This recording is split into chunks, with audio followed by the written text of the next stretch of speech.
Welcome to the Bagel Logic Podcast, the show where Papa Tom spreads wisdom like a smear of cream cheese on an everything bagel. Here's your host, Tom Jennings.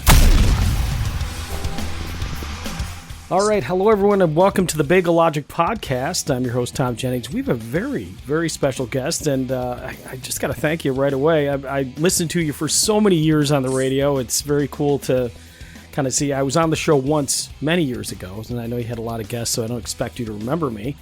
But Paul Guglielmo. Not my memory. What was it? What was going on? Well, I used to organize a running event in Albion, and it was called the Metro 10, and it was Rochester runners versus Buffalo runners. And I had broken my leg the year before, and I put on a bunch of weight, and I came in, and Wease is like, "This isn't the guy for the running event, is it?" And he had this whole conversation about, you look a little, I was thinking you looked a little heavy. You don't actually run in this thing, do you? I said, "No, I'm the race organizer." He's like, "Oh, okay, no offense." So, You got to love the authenticity of that. That's the thing, is sitting with him across from him for 10 years. He was the exact same person on the air as he was off the air.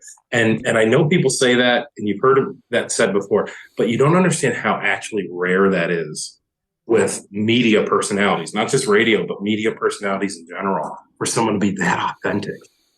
Yeah, he's a character. He's been around for many years, and our paths used to cross all the time. I used to work with his sister many years ago, so I've had my Wease run-ins. But yeah, well, we're here to talk about your business, which actually, I mean, I would say that really when you were there, the team with you and Billy and Wease and everybody, man, when you started talking about the sauce, I remember the stories of your grandfather doing play-by-play and how this whole thing evolved, and all the trepidation you had in terms of getting it launched. Now we're here now, but I want you to kind of go back, and if you could start with the importance of the sauce in terms of your relationship with your grandfather, because I think that to me was the most compelling aspect of this whole business.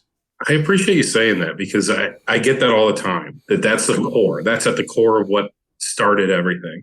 And it was that pretty typical American Italian story of Sundays, we have sauce, and we go to Grandpa's for sauce. And I lived, a mile from my grandfather, so I saw him all the time, but those Sundays were really special. You go in the morning, it smelled like sauce. You'd sneak a meatball, you'd grab a hunk of bread and take a taste of sauce. My cousins would be there. We'd watch Sunday morning WWE superstars on TV, and then we'd have this giant meal, and then depending on time of year, we'd watch football, and sometimes I'd stay there all day. And I think that's the heart of the whole thing, was just that it was all centered around that we were going there for sauce. And I loved it, and I can still remember it like it was yesterday, sitting at that table and eating that sauce. And so that was in Ohio, where I grew up. And I moved to Rochester when I was 24 years old, and I was super homesick. And that was one of the things that made me super homesick, was missing those Sundays. He was still alive when I first moved here. He's since passed, but that was what was at the core of it. And so when I got a little bit older, I think late teens, early 20s or so, I started to can tomatoes with him. He would do it every year, right around Labor Day, end of August, early September. And I took a whole week off of work, and I would go and I would can tomatoes with him. And then, so what you would hear on the radio was I would come in with mason jars of tomato sauce, and I would give them out to all my coworkers with these little handwritten directions on how to turn it into sauce.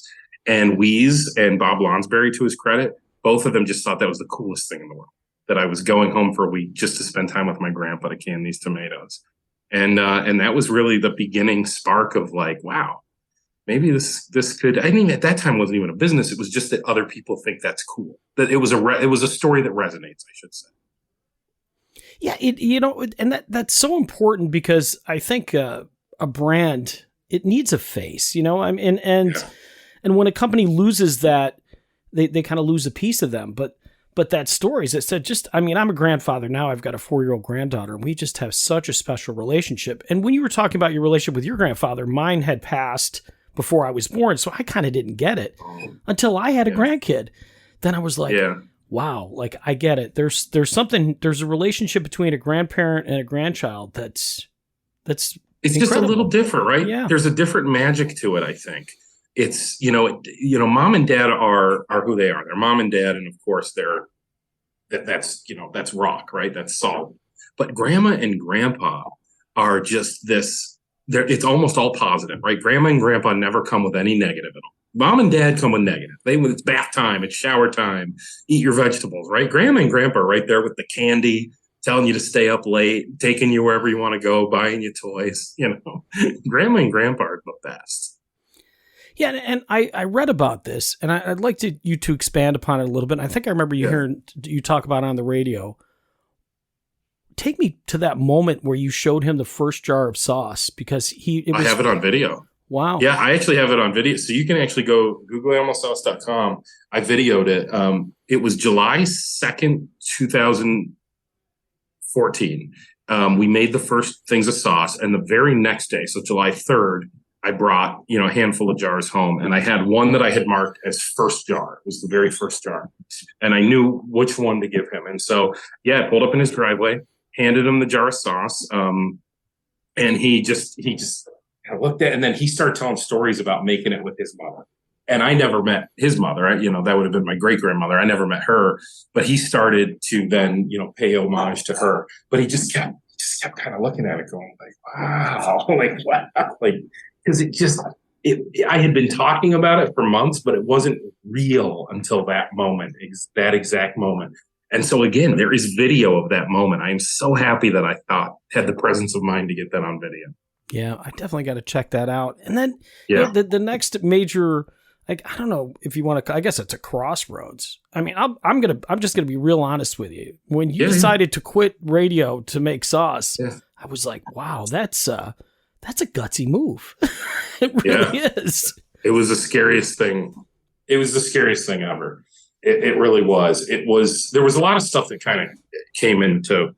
So basically, I had started this in 2014. Didn't make any money in 2014. Lost money, right? In fact, we bought our house in 2015, and it was really hard to buy our house because my 2014 income looks like I made like $7,000 that year because I just lost so much money starting this business, which is normal. When you start a business, it costs money. But, it looked like I had no income. So we couldn't get approved to buy a house. We had to get an accountant anyway, it's a whole nother story. But we had to get an accountant to vouch for the fact that was a one-time thing. Anyway, 2015, 16, it's all me and my wife. It's me running around every single day, just cold calling and just delivering a couple cases here and there. My wife and I worked in festivals every weekend. Finally, 2018, we make a little bit of money. And in 2018, I think with that little bit of money, I made the decision to hire a delivery driver. I thought that would be the best way to spend money. So essentially invested back into the business. I thought that'll be the best way to save money or to grow this business would be invest back in. Now I can be in two places at once, right? Now I can send somebody to that side of town to deliver sauce while I go to that side of town to try and sell sauce. The next year we made a little bit of money again. And this time we bought a delivery van. So now it was like, wow, now there's, so invested back in. Both of those times, 2018, 2019, the thought crossed my mind to leave radio. But at the time, I was still having a good time. I was still really enjoying radio. And I wasn't 100% convinced that the sauce business is going to make it. Truth is, I'm still not 100% convinced the sauce business is going to make it, although it seems like we're on a nice little run at this point. But 2000, now I guess we're up to 19?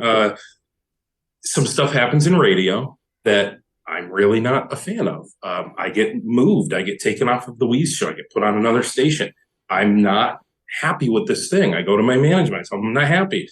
Long story short, I essentially became disenchanted with the radio business. I just kind of started to think, geez, I've had these two pots boiling. I got my sauce business. I got this radio career. And I always hoped one of them would really start to boil over and the other one would get moved to the back burner. And I never knew which one it was going to be. But that was when it became apparent, the radio one is fizzling. The sauce one is boiling. At the same time that I'm getting fed up with radio, the opportunity to actually essentially open my own factory came around, and it just couldn't have been more obvious. And it was like, man, you got to leap. But still, that is a really, really scary thing to do when all of a sudden it's just completely up to you. And it's been hard. It's still hard to this day. Still hard to this day. Yeah, they say things happen for a reason, and I love the analogy because they're, I've throughout my life I've done, I've had 2 or 3 projects. This is a full-time job. This is a part-time vocation, and it's like if you love them both, it's almost a curse because you get to the point where you start to have to make those decisions, and it sounds like the decision in some way was made for you just because of the nature of the radio business. Which, I mean, I'm 56 years old. I've seen it really degenerate from something that was so important to people's lives into just big business. Yeah, people ask me all the time if I miss radio, and I say, "Oh yeah, I miss it every day. Those were the greatest times ever." And then they say, "Oh my God, really? So you regret leaving?" And I go, "No, that's not what I said. That is a very different thing. Miss it, yes. Regret leaving, absolutely not." And a lot of it has to do with what you're talking about right now. It does not seem like an industry that is doing this, right? And I'm on a podcast. Look, see how rusty I'm getting with radio that I'm doing a visual. It's not a thriving and flourishing and growing industry right now. Maybe it will come back one day. I don't know. It does kind of seem like traditional media in general, newspaper, radio, television, is unfortunately on a bit of a downward trajectory. But that didn't hurt the decision either. So me personally getting fed up, also watching the industry slowly die, and seeing this other thing become so vibrant. You're exactly right. The decision felt like it was being made for me. It felt like, I don't know if you believe in God or if it's, fate or whatever, is just shoving it in my face going, dude, here's what you're supposed to do. And can we make it any more obvious? Yeah, that's what it felt like. And there's almost like this analogy that you can use with, because I mean, I remember WCMF when it was an independently owned station and it had a character, and even as it was gobbled up by some of the larger corporations, it still had an identity and all that stuff. And it draws a nice contrast to like why your sauce is successful versus Ragu. Now, Ragu has a different measure of success, but they don't really have an identity anymore. They're not in Rochester anymore. They've moved on. They're now a corporate entity as opposed to the local sauce place. And my mom used to get little unlabeled jars of Ragu from the factory from people who worked there. I mean, it was such a huge part of Rochester. Yeah. Now, your sauce it's got a face to it. It's got a name. It's got a guy, a grandson. It's got his wife and all that stuff. And I think that's part of the experience, don't you think? I will say, Tom, I will say Ragu is doing just slightly better than Guglielmo sauce, however. Still, it's doing just fine. I think Ragu's doing all right. Well, and again, the radio station is doing fine too, but it's different. You're right. It just sort of becomes a volume play at a certain point for that company. It's just like the whole romance of the meaning behind a brand, like you said at the beginning, it has to have a face to it or a meaning to that the romantic thing that makes you fall in love with a brand at the beginning eventually goes away for these giant corporate brands like that. And then it just becomes a numbers game for them and distribution game and every shelf in America. It's crazy. And you have to balance that, obviously, because you're running a business, and now you've got the craft cannery, which is involving other people, and we'll talk about that in a second. But still, I can still hear it in your voice. I see it in the videos and the stories of, the presentations you're making for grants, things like that.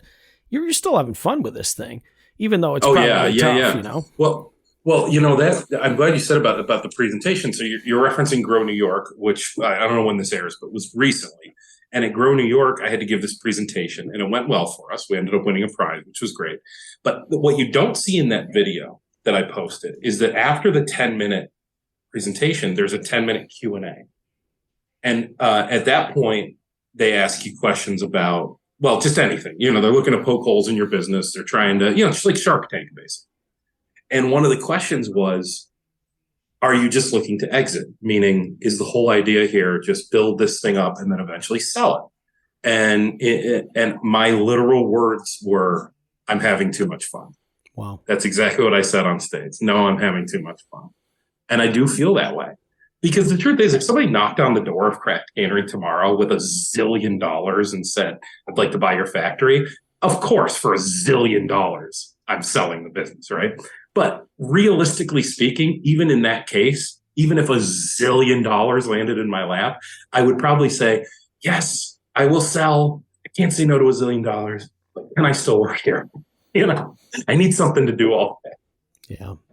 So how about your wife? Your wife is in PR. Somehow we wound up as LinkedIn friends. I don't know. We must have some common friends or something. But what, Yeah. I mean, how is this? I mean, my wife and I, we have a little bagel business on the side, and people always ask me, like, do you guys always fight because you got to work together in your side business? And I go, we have some disagreements, but ultimately, in some ways, it's made our marriage stronger. But there are those things, those challenges that you have to deal with. What were the marital challenges that you feel that you can share when it came to this business, or was there any? Yeah, I got a million. So first of all, she's sitting about 10 feet away, so be real careful with these answers. But no. So early, like from a business standpoint, specifically early on, she was a savior. So the very first thing, truth be told, was that she didn't tell me the idea was crazy, because you have to understand in the early stages of just have an idea, right? I'm just a kid with the mason jar at that point. There's no sauce. There's no business. There's not one single penny to be made yet. She could have told me the whole idea was stupid, and I might have listened to it, So immediately right off the bat, it was just encouragement. It was just like, yeah, you should do that, Then as we got into those first couple of years, it was really me doing everything. I was spending every day working a full-time job and then going and spending my entire afternoon, even into the evening, just driving around promoting sauce. And it didn't stop on weekends. Weekends, we would do demos or we would do festivals. So there were plenty of 25-day weeks, where I wouldn't have a day off for a whole month. And what was so crucial in those early couple of years was I would go to, say it was Park Ave Fest that weekend or something. She would show up and give me a couple-hour break. And that just couple hours was like everything it could possibly be to have that break. Then on top of that, she's a PR person professionally, right? So she's an actual professional publicist. So she's giving me a look like, am I saying anything wrong right now? Okay. So she's a publicist. She's a professional publicist. So every time we would do something that was somewhat newsworthy, she would not only be able to recognize the difference between newsworthy and not newsworthy, because, a lot of times people think they're doing something newsworthy and it might not be new. She would know the difference between the two, and she would have connections to be able to say, who would really find this story interesting, and then she might pass it along. And we ended up getting some really good in those first couple of years. We got some really good, what do you call earned media, right? Earned media, where you're basically getting advertising but for free because it's part of the content. And I owe a ton of that to her. So, I could go on, but those first few years, it was really key because it was all coming down to me, and she was always there to help. And actually a funny story too is one time I went to my lawyer and I said, I would really like to put, a sum of the business in my wife's name. My lawyer goes, why?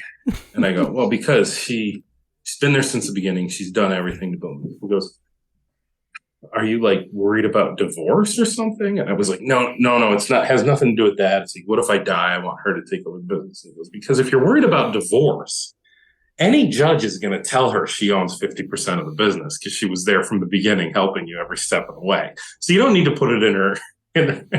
You don't need to put it in her name. Any judge is going to tell her she owns half of it. Yeah, well, that's but in all seriousness, knowing that your wife is in PR, and granted, you're her husband, but still, I would imagine that she's smart enough. And last I knew, she works for Dixon Schwabel, which is a pretty huge firm. I mean, if this was a crazy idea, I think she's going to tell you, wouldn't she? Or at least she'd do it in a way that maybe not directly, but you'd figure it out, right? She probably. I mean, she's obviously she's very smart. What the truth was? It's kind of ignorance is bliss. It's kind of like I was literally so naive that I just didn't even know how much I should be worried about starting a business. Like glass is half full, I was just like, it'll be fun. We'll start a business, And all along the way, the little challenges and lessons of actually running a business have come up. They still come up every single day. And because the business back in those days, it was one person. And, even though we were making money, we weren't making a lot of money. Now, things have changed. It's still, a lot of money is relative. So, what we make compared to some people would seem like a lot, and to some other people would seem like nothing. But it's different than it was back then. There is more on the line back then. And it's still day to day learning curve. I still, every single day, I'm like, oh man, did I do that right? I don't know. It's hard. And I made a lot of wrong calls. A couple good ones. A lot of bad ones. Well, as an old man, I'll tell you, if you learn from the wrong ones, you don't learn from the right ones. Because if you're right all the time, you get so full of yourself. Yeah. And again, that kind of goes back to the public relations thing. I mean, a good PR person is gonna tell people, oh yeah, this is newsworthy, or no, this isn't newsworthy, and kind of keep. I mean, you guys have a really good skill set with your radio personality, with her kind of savvy in terms of public relations. That in some ways this was a perfect storm, because you did have a great story, and a PR person telling you got a great story. That's half the battle. Yeah, we have a good story, and I'm not camera shy. I'm not mic shy. And she works with clients all the time, and they'll do, media training, and like clients will need to be prepared for interviews and things like that. And like with me, that's never really been a thing. It's just kind of like, show me where to be, tell me where to look, where's the camera, where's the microphone, and like, I got it, but that's because there's authenticity to the brand too. The thing is, in a way, I don't want to say I'm unstumpable, because that sounds like kind of conceited. But it's not that I'm unstumpable because I'm so smart. I'm unstumpable because it's truly in my heart.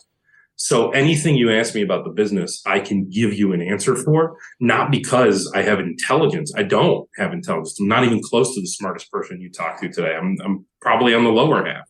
But I've lived every freaking millimeter of the whole thing and done everything there is to do. So you can ask me any question and I can give you an answer. And so that translates into authenticity, which comes off really well when you tell the story.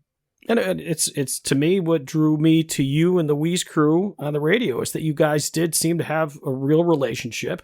It was fun listening to, and everybody that was listening felt like they were part of the family. It didn't feel like you were talking at us. It always felt like you were kind of talking with us. Absolutely. And I spent 10 years with Brother Wease, and did I learn some things, maybe some bad lessons? Sure. But I learned some good lessons too. And if there's one thing that I'll credit that man with until the day I die, he had something that reminded me very much of my grandfather. My grandfather and Brother Wease both had something, and that is that they were unapologetically authentic. For better or worse, they were exactly who they were. And I've carried that into my life, and it just makes life so much easier when you don't have to try to be something. I'd love to give you an example. So this Grow New York thing that we just did, we ended up winning $500,000 with this pitch. This is a huge deal, right?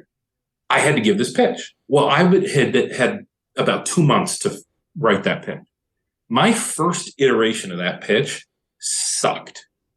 It really sucked. And the reason it sucked is because I was watching TED Talks and entrepreneur pitches, and I was trying to act like they acted.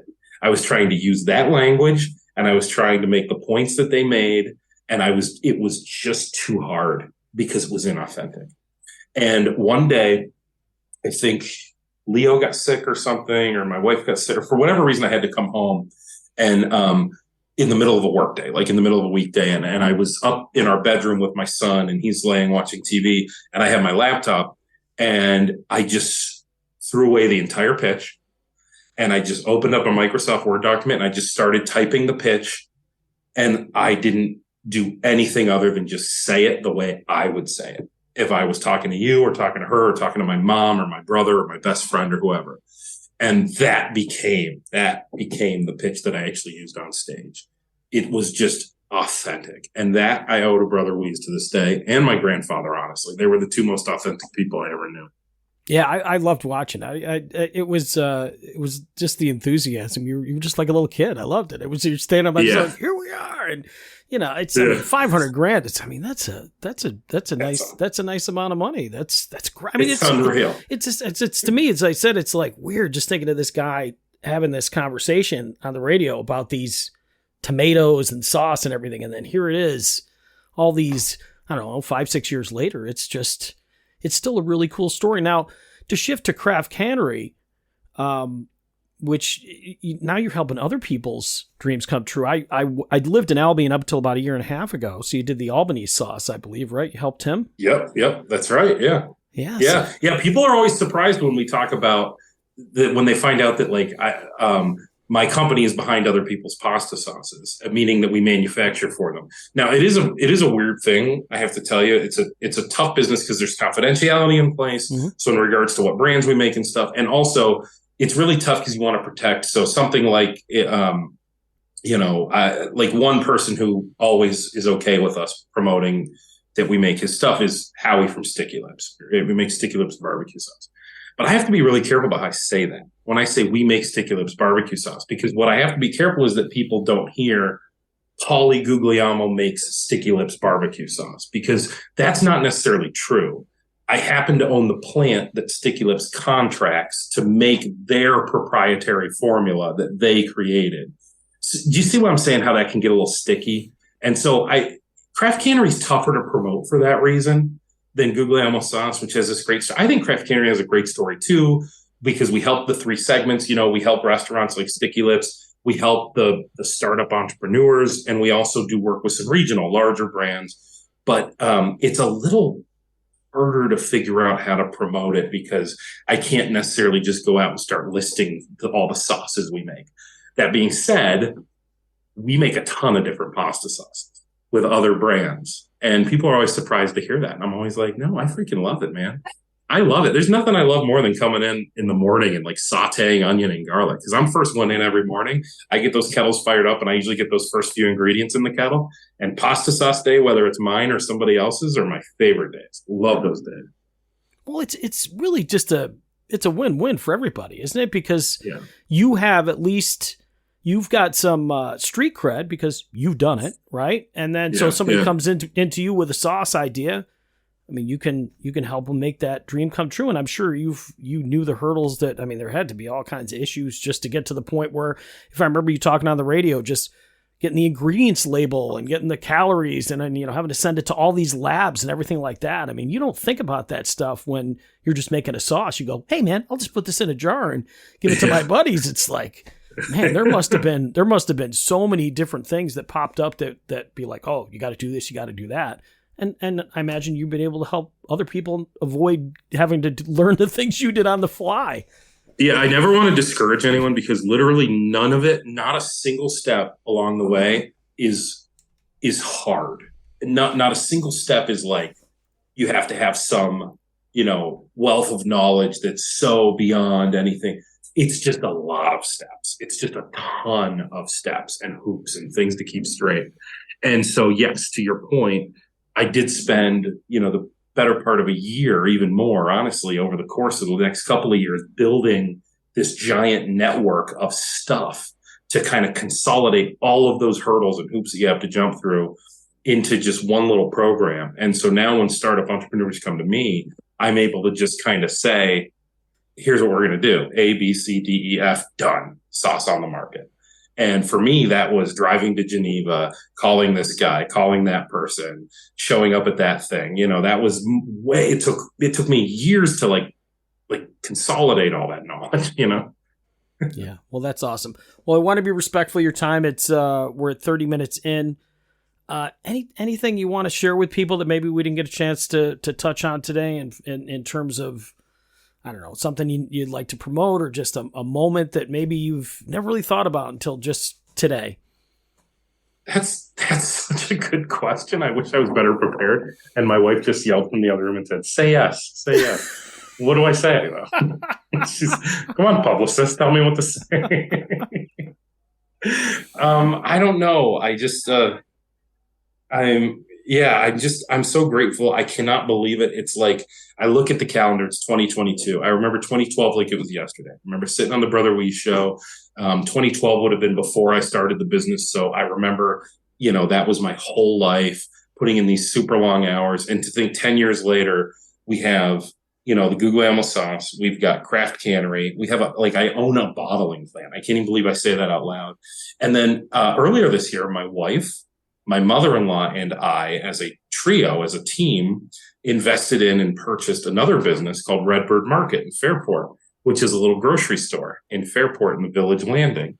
And so to sit here and think that, to get to live that, and to get to show that to like my wife, to get her, she gets a little taste of entrepreneurship, although she always had a taste of it with me. But like now, it's the roles are reversed. I'm the one who can kind of assist, and she's the one calling the shots.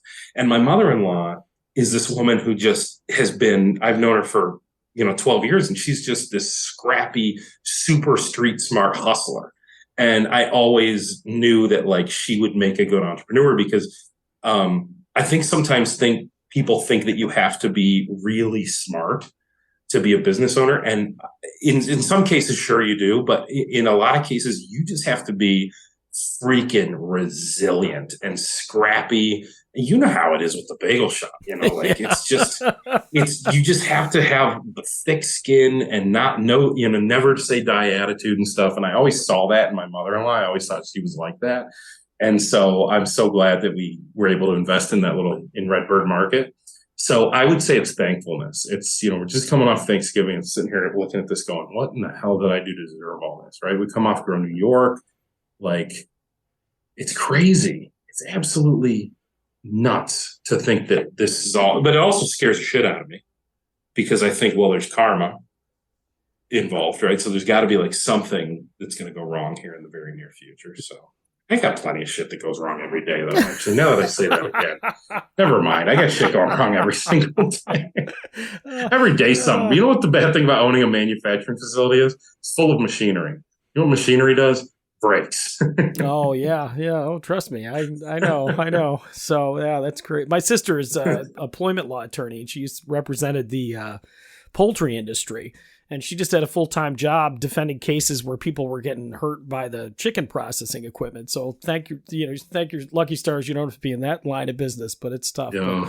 But I'll close by saying, I mean, honestly, in addition to all the great things you've done, I don't need to stroke your ego. I mean, you're a great guy, but this plant means a lot to Bergen too. I mean, Bergen isn't exactly the kind of place that people think of as the hub of entrepreneurship. So it's almost to me more, I mean, having a store in Fairport, that's cool too, because that's a very cool community. I grew up in Brighton, but man, a place like Bergen having a business like yours, it really gives them a sense of identity. And I think that's really cool.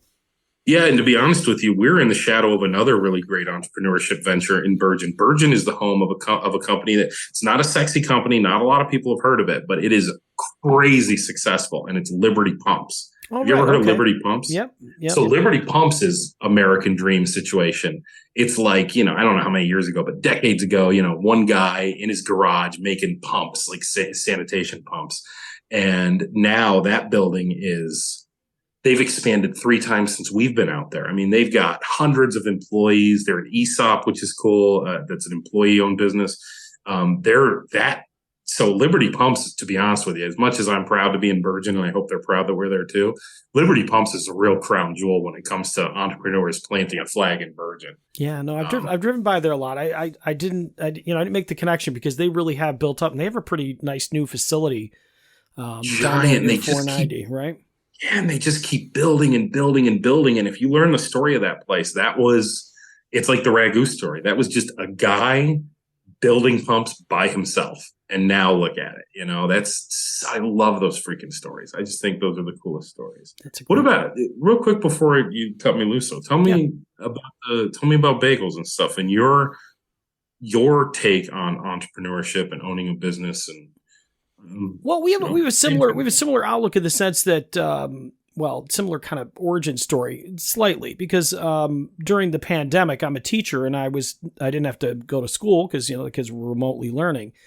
and I was feeling a little depression and kind of missing my dad, missing my hometown of Brighton, where my dad used to get me bagels every Sunday. So I kind of started making bagels as a way to reconnect with his memory. And then, would hand them to people, and eventually we'd make so many trying to get them right that we had to give them away. And then eventually somebody said, "Oh, you should start selling these things." So yeah, we had some, right now we sell in Medina 1 day a week. We pretty much sell out every Saturday, but I deal with a lot of the fear in terms of, I teach during the day. We do this on the weekends.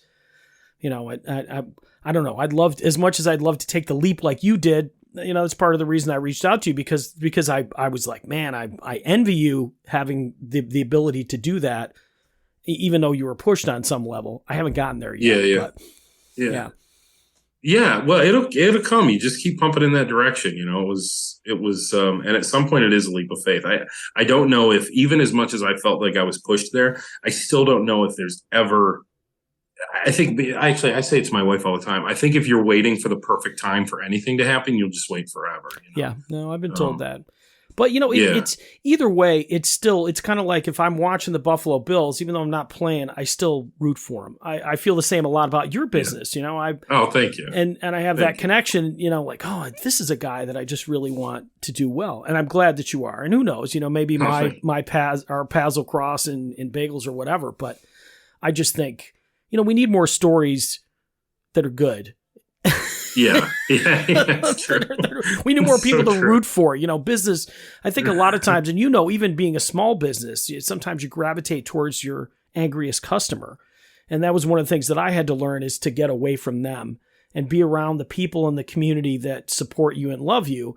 And that's what makes those really horrible hours and long nights worth it, because somebody comes up to you and says, "Oh, I just brought this bag of bagels to my 90-year-old mother, and she says they're the best she's had since she's been in New York City." Yeah. And like, what do you like? That's payment, isn't it? You got to pay the bills, but come on, those are great stories.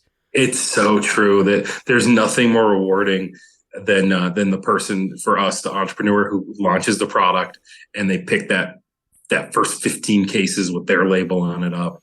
And I actually had a very recent situation where I almost felt jaded, where I had a guy who was coming to pick up his product for the first time. And he came in the front door, and I was walking him through the warehouse, and we walked right by his stuff. And I didn't stop at his stuff. I was showing it. I was going to be like, "Oh, I'll show you how to check into receiving, And we walked right by his sauce, and he stopped, and I looked behind me, and I realized he realized that was his sauce. For the first time, bottles of his sauce with his label on it. And I kicked myself for a brief moment, because I was like, oh my God, like I just walked right by that, and it didn't even occur to me that this was his first time. And I went right back to him, and I was like, "No, let's open that up, man. Let's take a look at that. We got to hold a jar of this stuff. Let me get a picture of you, And that was I love that moment. That's way better than that little check he's about to write us for that sauce. That feeling, like you just said, that feeling of that guy standing there looking at this thing like, oh my God, it's way better than we need the money too, because we got to pay for it. So. No, I totally get it though. And in many ways, it's got to propel you back to those, moments like that moment with your grandfather, or that moment you got your first check and your first year you made money, all that stuff. And it's nice when somebody has success. It just it reminds you of the good things in life instead of all the stress that comes with it. And I'm sure you're dealing with a ton of stress when it comes to this stuff, but Oh yeah. There's always with the manufacturing, what the stress is. Everybody needs everything tomorrow. I'm sorry, yesterday. It was yesterday. Everything is needed yesterday. Yeah. So, well, great. Well, thank you so much. And, as I said, someday I'll have to get you a surprise thing of bagels or something. Sounds like you work some crazy hours. So I know Please, I'll trade you. If you want to come up one day when you got time, you come out to Bergen with some bagels, and you'll leave with a case of sauce. That sounds like a plan. I know my wife will be like, "You got what?" It's funny. I remember the first time we bought your sauce, and I believe it was at Schutt's. And some people pronounce it Schutz, but Schutt Cider Mill out in, I love that you say Schutz, because I just heard somebody recently say it's Schutz, and I went, it's technically Schutz. See, I've always called it Schutz, and I've heard people say Schutz. It is technically Schutz, and I have that on authority from Evan Schutt himself, who said that the original pronunciation is shut, but that this region has just called it shoots for so long that they've just thrown in the towel. And even Evan at this point will call himself Evan Shoe, but he'll tell you it's supposed to be shut. Well, you tell him there's at least one guy out there. We make an annual pilgrimage to that place. Yeah. And same story with, what's the plaza in Pittsburgh, isn't it? Shone Place. Oh yeah, Shone Place. Shone Place is technically Shane Place. It's actually supposed to be pronounced Shane Place. And the next thing we're going to find out is that Chile all these years has really been chilly. Yeah, it has. That's bullshit. Same thing with Charlotte. It's Charlotte. Come on. Charlotte.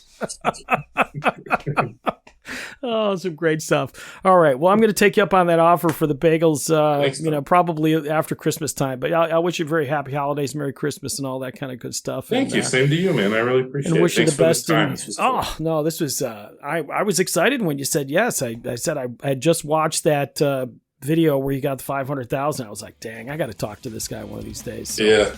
I'm glad you agreed. All right. Thank you. All right, everybody else out there, thanks for listening. Bagel Logic Podcast, and we'll see you next time.